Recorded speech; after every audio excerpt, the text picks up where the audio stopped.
Can you stop being so unreasonable all the time? Chloe has gastritis today and I'm at the hospital with her. What's the point of calling me because you have a stomach ache? I'm not a doctor. My husband, Mark, hung up the phone. The sharp, throbbing pain in my abdomen intensified, and I couldn't stop a low moan from escaping my lips. A doctor rushed over to my side, and within moments, I was being wheeled into an operating room. When I came to, I was in a stark white hospital bed.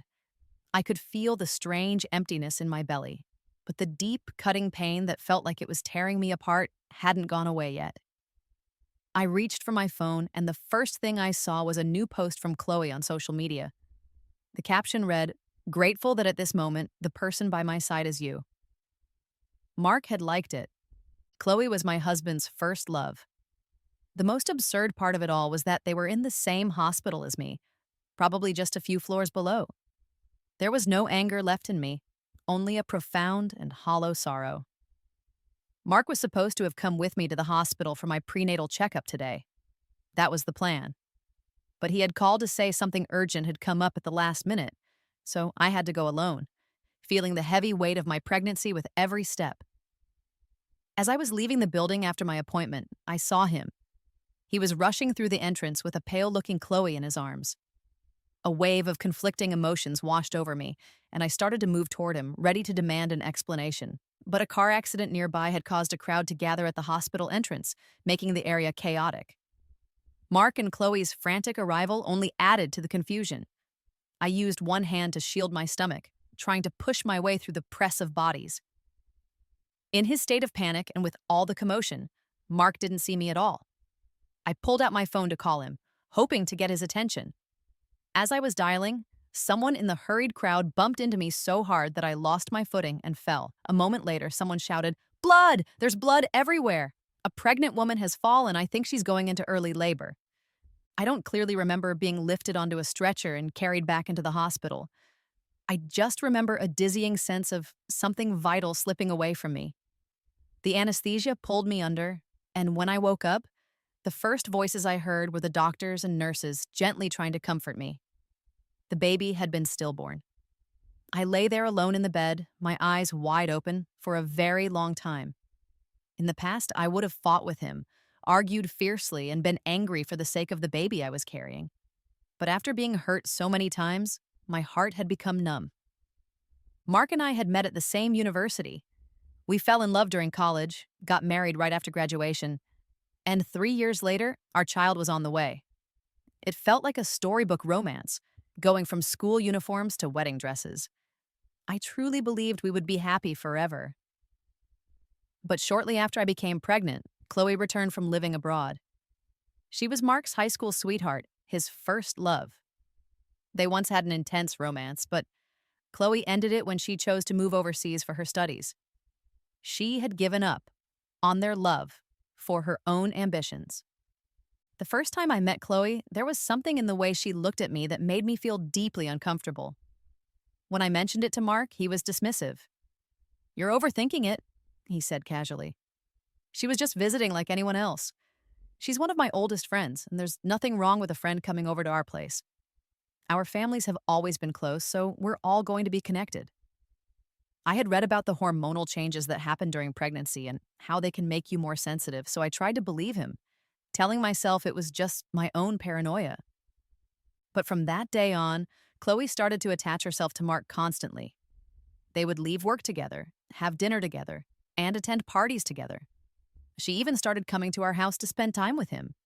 Soon, they were inseparable, appearing as a pair at every event. Mark's only explanation was always the same. They grew up together since they were kids, and their parents were best friends. My willingness to be tolerant only seemed to make Chloe more aggressive in her pursuit.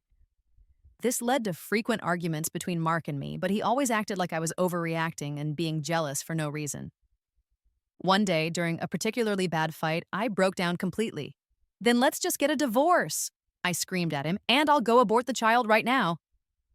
For once, Mark didn't tell me I was the one at fault. Instead, he dropped his defensive stance. He knelt beside me, took my hand, and spoke in a soft tone I hadn't heard in a long time. "I'm sorry," he said. Let's not get divorced, okay? We should keep this child and have a good life together. I'll talk to Chloe tomorrow. No, I'll go make things clear with her right now. Seeing the serious and sincere look on his face, my resolve softened. I forgave him, but my repeated forgiveness only led to deeper betrayals from him. The failure of our marriage, Mark's indifference, and now our child, who died before even getting a chance to live, had left me completely heartbroken. The last bit of strength I had was shattered by what Mark and Chloe had done. I opened my chat with Mark and typed out the words one by one. Mark, let's get a divorce. The message felt like a stone dropped into a deep well. It received no reply. That night, I tossed and turned, unable to find any rest. Every time I closed my eyes, all I could see was the face of the child I would never meet. The more I thought about it, the more a deep-seated hatred for Chloe and Mark began to grow. Why should they get to be comfortable and at ease after what they did, while I was left alone to carry the crushing weight of this loss? As I stared out at the pitch-black sky, which was completely empty of stars, my restless mind finally found an answer. I wasn't just going to leave. I was going to make them pay with their lives for what they took from my child. I finally managed to drift into a light, uneasy sleep. Just as dawn was breaking, my phone buzzed with a message from Mark. What on earth are you playing at now? Haven't I been clear enough with you? I've been really busy lately. Can't you give me a break? How absurd. He wanted me to give him a break while he was busy taking care of his first love. What was there for me to understand? I ignored his message, rolled over, and tried to go back to sleep. Perhaps because I didn't reply, Mark lost his patience. He called me directly, and the moment I answered, he started yelling. You're about to be a mother. Can't you stop being so petty? I'm honestly worried about what kind of person you'll raise our child to be with an attitude like this. The second he mentioned the child, I thought of my baby who was already gone. He was supposed to meet me soon. He was supposed to have his own life. He would have called me mommy in a sweet, small voice. But now, all of that was gone. He was dead. My child was dead. Our child is gone, I shouted into the phone, the words tearing from my throat. Suddenly, a sweet, delicate female voice came from the other end of the line. Mark, thank you for staying with me all night yesterday. It was just a stomachache, but you still worry about me just like you used to. The suggestive tone in her voice made Chloe's intentions obvious to anyone with a functioning brain, yet Mark seemed completely oblivious. He replied to her, It's nothing. Your health is the most important thing. But when he spoke to me again, his tone was harsh. Haven't you had enough? No matter how much you make a fuss, there has to be a limit. My patience isn't endless. A bitter smile formed on my lips. He thought this was just another one of my tantrums. He completely ignored what I had just said. He ignored our child. Mark coughed a few times and his voice softened slightly. Considering you're still pregnant, you should think more about the baby in your belly and try to be less emotional. Where are you? I'll come find you. You're leaving already? Chloe's voice cut in, tinged with disappointment. I've already booked a restaurant to thank you properly. You know, I've seen plenty of pregnant women who kept working like normal, and they were perfectly fine. My mom and aunts all went through the same thing. I really don't understand Alara. With a wonderful husband like you, why does she still act so difficult? Mark seemed swayed by her words. Don't overthink it, he said to me. We're just having a simple meal. Can't you just stay home and focus on your pregnancy? Suddenly, Chloe must have snatched the phone from him because her playful voice came through the speaker. Exactly. I think my sister-in-law is very generous. She definitely wouldn't mind if we had dinner, right? Of course not, I said calmly. In fact, I'll join you. My response clearly surprised her. There was a few seconds of silence on the line before she spoke again. Great. I'd be truly honored to have you join us, sister-in-law. But Mark and I grew up together, so it's natural that we'll talk about old times over dinner. You know, all the memories between us, those special moments that don't include you. I'm just afraid you won't be able to keep up with the conversation. Is that so? I scoffed. Oh dear, you're not upset, are you? I'm just trying to be considerate of you.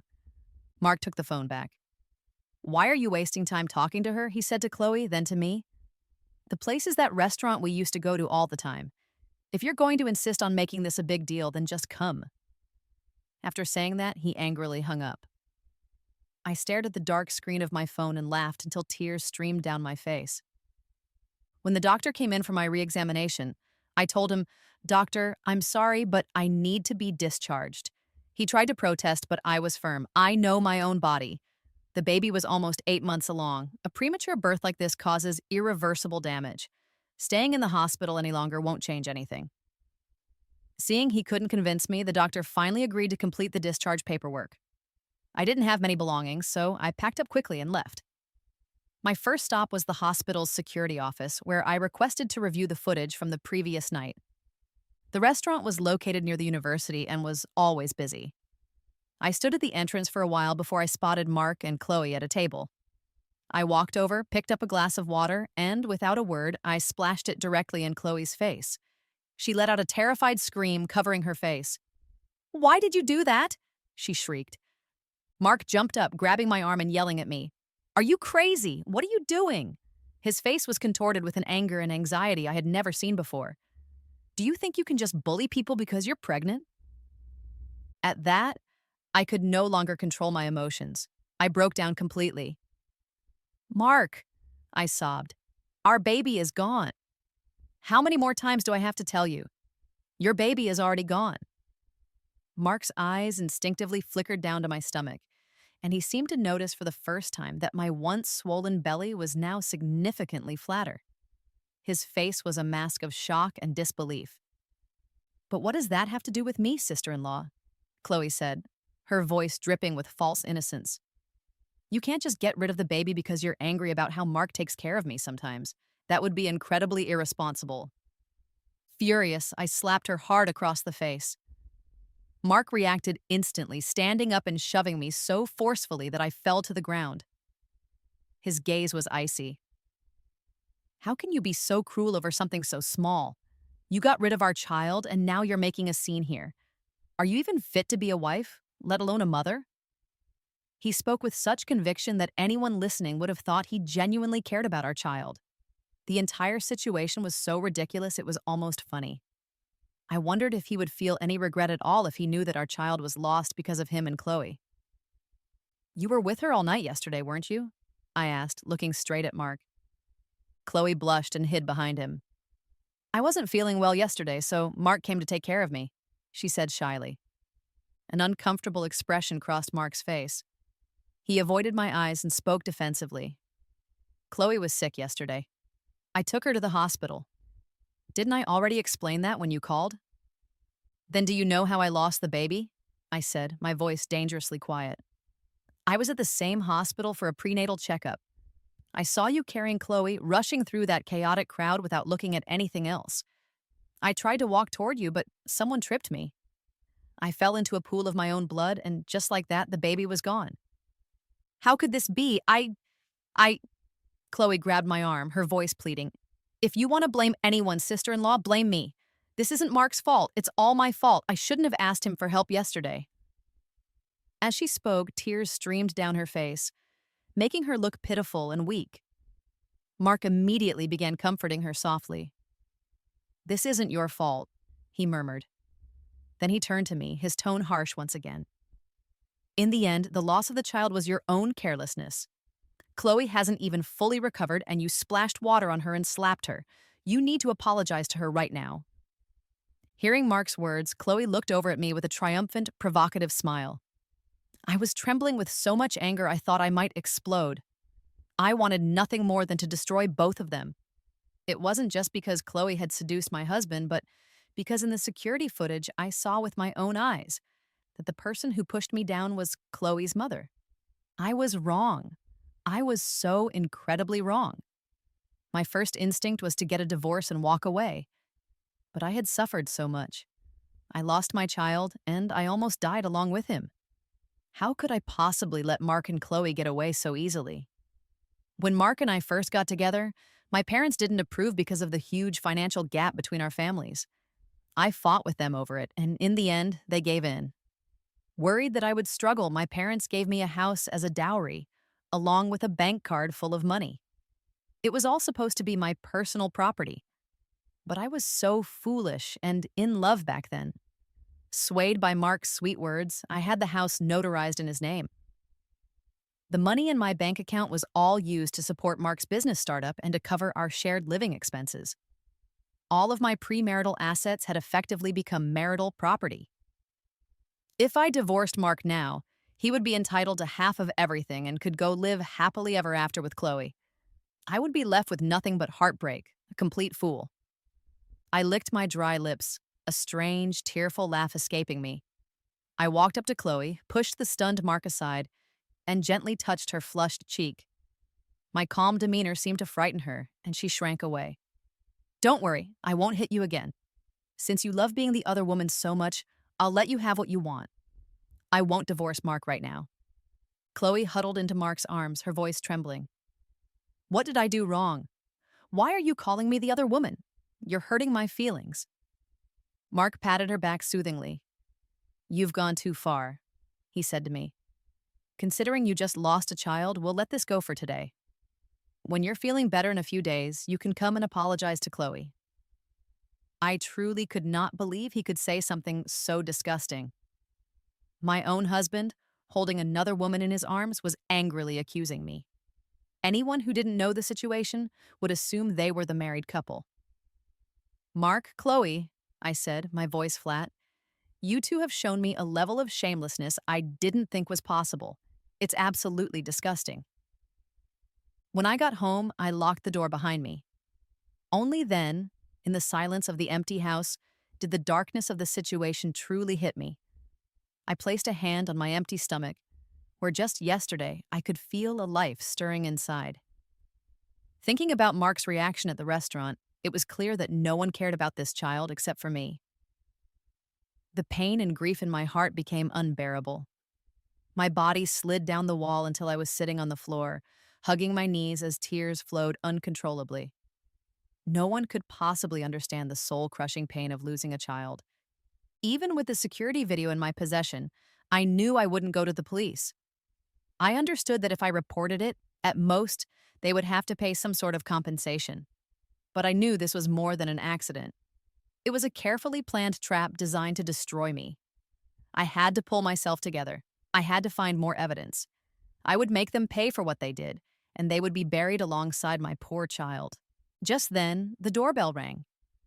I looked through the peephole and saw it was Mark. He was home unusually early. I didn't move.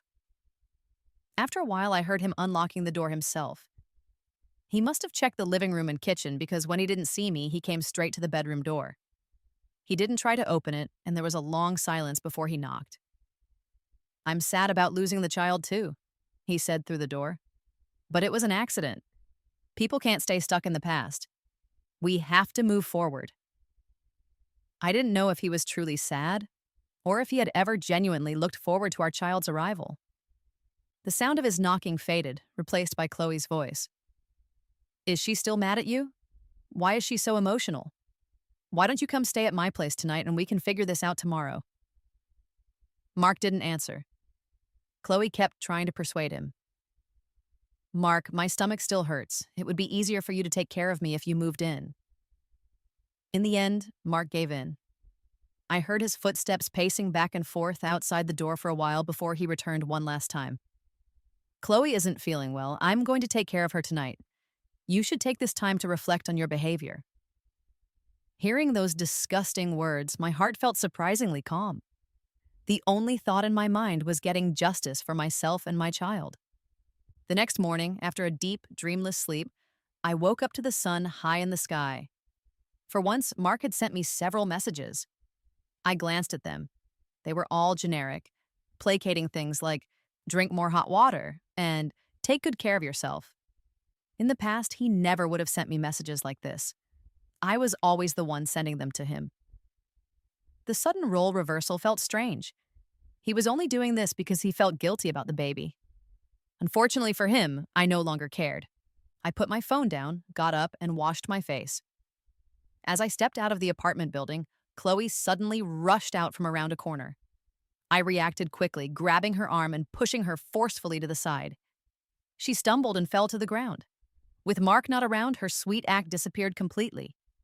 She glared at me with pure hatred. Now that you've lost the baby, what right do you have to keep holding on to Mark?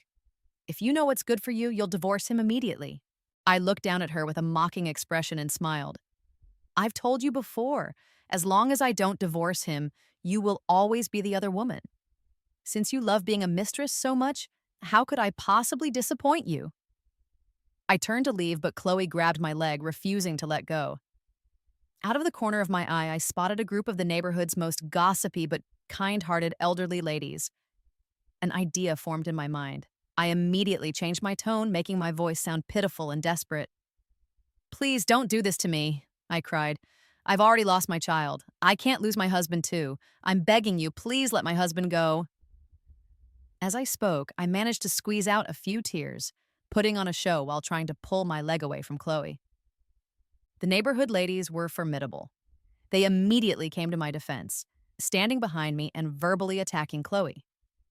They exaggerated the story with their own dramatic details, and word spread through the neighborhood like wildfire.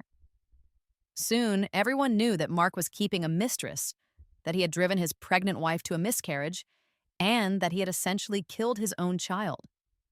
By the time Mark came home that evening, he was met with glares and pointing fingers from everyone he passed. At first, he ignored it, but he gradually realized that no one was looking at him with anything but contempt. Even Chloe wasn't safe. Whenever she came to visit, people would point at her and insult her to her face. Mark came running to me, furious. "What did you do?" he demanded. "Nothing," I said calmly. "I just told everyone the truth about you and Chloe. It's not a big deal." He flew into a rage. "Haven't I explained this 100 times? Why won't you let it go?" "Do you know what I did today?" I asked, pointing to a small urn on a nearby table. "Today was the day our child was cremated. Where were you?" Mark froze, his face turning pale. "I'm sorry," he murmured. "I didn't know. I didn't mean for this to happen." He looked at me desperately. "Chloe is very sorry about the baby, too." I looked at him, my heart as cold and dead as ashes. "Do you even have a heart?" "Enough!" he finally roared. "I've told you over and over, but you never believe me. I think we should just get a divorce." I couldn't help but laugh as I touched the small urn. "You want a divorce? Fine. But you won't be using my money to support the woman who killed my child. You'll leave with nothing." I stared at him with icy coldness. "And leaving with nothing is getting off easy. As for Chloe, I'll make sure she dies a miserable death." Mark was startled by the look in my eyes. He frowned, looking at me with weary disgust. "When did you become so vicious?" I didn't answer him. Instead, I took out my phone and, right in front of him, I played the video from the hospital. The footage showed the chaotic scene, with Mark carrying Chloe and rushing inside. Then, it showed a middle-aged woman getting out of a van that had arrived at the same time. This woman was Chloe's mother. She was cautiously looking around, then sneaking forward. When I appeared in the frame, her demeanor changed, and she walked straight toward me, moving with the crowd, her target clear. The two families had always been close. There was no way Mark wouldn't recognize Chloe's mother. Mark stared at the video in disbelief. "This can't be true," he said, shaking his head. "Auntie Shawn watched me grow up. She was always so good to me. I know her. This has to be a misunderstanding. You've got it wrong." He kept denying it, and finally, unable to face it, he rushed out of the house. It was utterly ridiculous. After all these years together, I was finally seeing this man's true character: cold, selfish, foolish, and cruel. As I expected, Mark called Chloe. I had secretly installed monitoring software on his phone earlier, so I listened in. "This is all a misunderstanding," Chloe's sickly sweet voice said.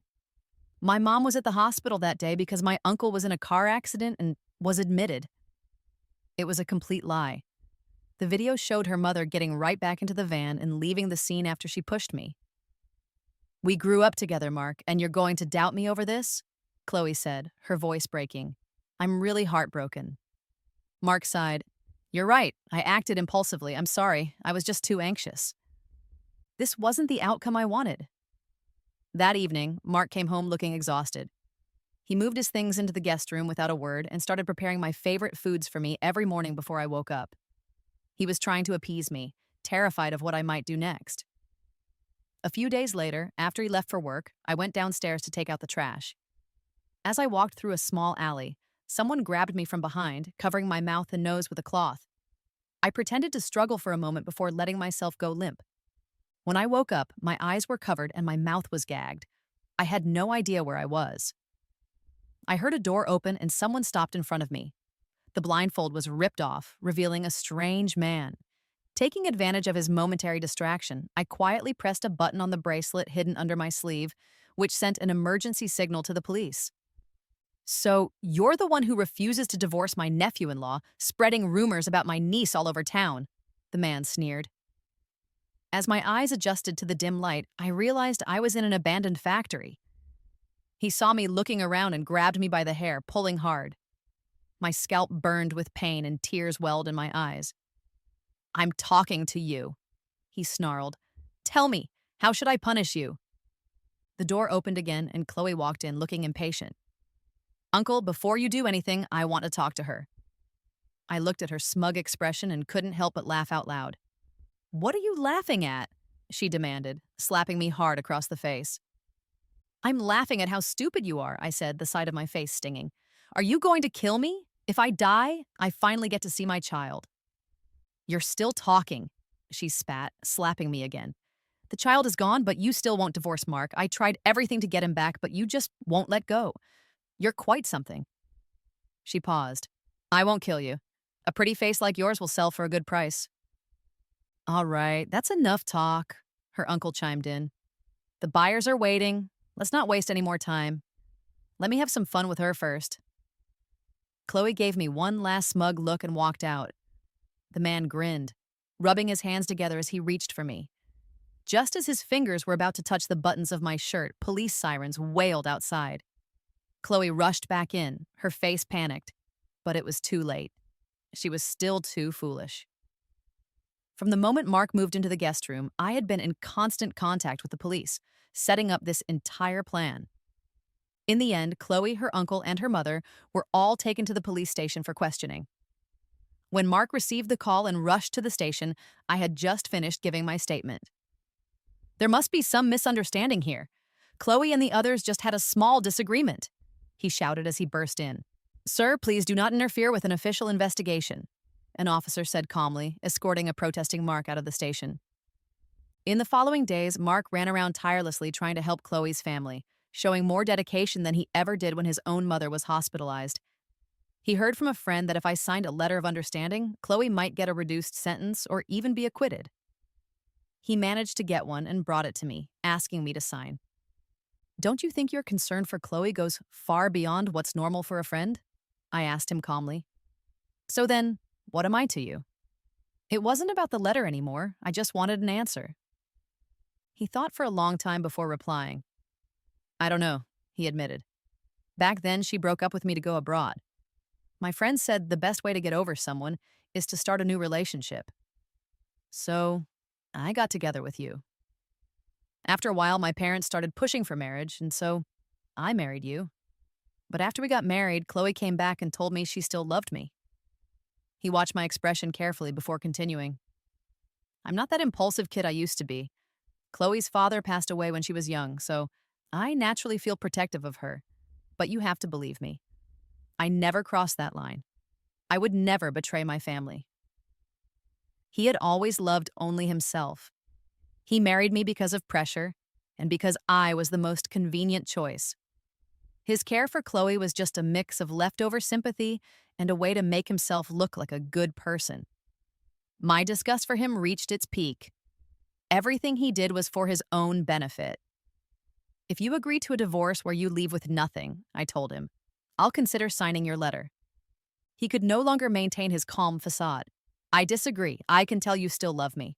I promise you, as long as you sign this, I will never speak to her again." "Enough. Stop deceiving yourself," I said. "I won't sign it. Since you've chosen this path, you can wait for the court summons." I quickly submitted all the evidence of Mark and Chloe's affair to the court and officially filed for divorce. The story became public knowledge, and Mark couldn't even walk around the neighborhood without being shamed. But he was too busy trying to find lawyers who could get him a better deal in the divorce. It was all pointless. Justice can be delayed, but it always arrives. The court ruled in my favor, granting the divorce and ordering Mark to pay me for emotional damages. At the courthouse entrance, he tried to speak to me, but I walked past him without a word. At the same time, the case against Chloe and her family concluded. As an accomplice, Chloe was sentenced to 3 years in prison and fined. Her mother and uncle received sentences of 5 and 10 years, respectively. During Chloe's time in prison, Mark would occasionally harass me, even trying to use the memory of our child as a reason for us to get back together. It was the most painful thing he could have done. The last time I rejected him, the look in his eyes was not just regret, but a hint of madness. I had a bad feeling about it. Shortly after, I heard that Mark had developed a mental illness. I thought it was just another one of his schemes until his mother called asking if I would visit him. My former mother-in-law had always been kind to me, so after some thought, I agreed. When I saw Mark, the shrewd, calculating look of an adult was gone from his eyes. He looked like a child. He tried to grab my hand, but I moved away. He looked at me cautiously. "Honey, are you angry? Why won't you talk to me?" His mother looked at her son with weary sadness. "Our family has wronged you, Ilara. I was hoping you two could get back together, but now that Mark is like this, how could I possibly ask that of you?" Suddenly, a woman burst through the gate, shouting at Mark's mother. "It's all your son's fault. If it wasn't for him, my husband wouldn't be in prison." It was Chloe's aunt. She spotted Mark in the yard and slapped him hard across the face. Mark didn't even try to dodge. He just stood there, tears and snot streaming down his face, before finally running away babbling, "It wasn't me, it was Chloe. Chloe did it." The neighbors came out to watch the spectacle. The woman made a scene for a while longer before leaving. I exchanged a few more meaningless words with Mark's mom and then left too. After Chloe was released from prison, she quickly got involved with a local gangster. He gathered a group of his friends and went to my old apartment to cause trouble. But I had anticipated something like this and had already moved. They ended up harassing the new tenants until one of the neighbors told them I was long gone. The thug cursed loudly, punched Chloe in the face, and left with his men. I hadn't let Chloe off the hook entirely. I was watching from the shadows nearby, and what I saw still felt unsatisfying.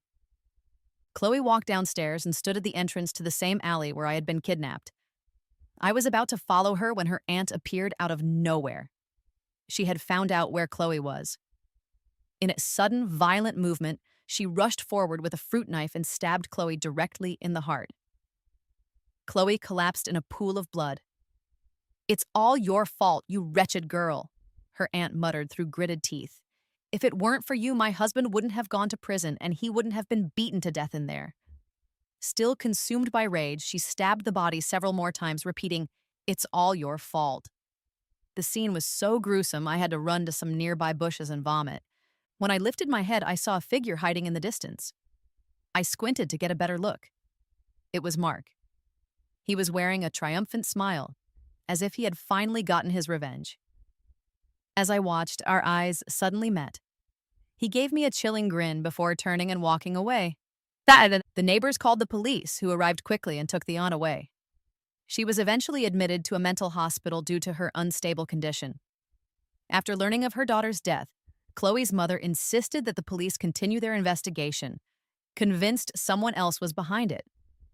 Under pressure, the police brought in the thugs who had been with Chloe that day for questioning. The youngest one couldn't handle the pressure and finally confessed. "That day," he stammered, "I saw a strange man hiding over there the whole time, and he was smiling in this really weird way." This was the break the police needed. They quickly investigated and discovered the man was Mark and that his mental illness was faked. Soon, Mark was arrested and sentenced to life in prison for inciting a crime. When his parents heard the news, they seemed to age 10 years overnight. I gave them a sum of money, a final gesture for the kindness they had shown me in the beginning. From that moment on, there would be no more ties between us. I would never forgive Mark. My child would never allow me to forgive him. The harm he caused could never be erased. He had done all of this only to ease his own guilt, to make things easier for himself. But one wrong doesn't fix another, and as for him, there was nothing left in my heart. Stepping out of the courthouse one last time, I felt the sun on my face. My heart felt an unprecedented sense of relief. I went to a flower shop, bought a bouquet of my favorite flowers, and drove to the cemetery. I placed the flowers in front of my child's small tombstone, crouched down, and traced the engraving with my fingers. "It's been so long," I whispered. "You must have found a better mother by now. I'm leaving this place, and I might not be back to see you for a long time. Will you miss me?" I stayed there talking to him until evening fell. After everything I had been through, I had decided to start a new life. I couldn't stay trapped in the past. I had to look forward.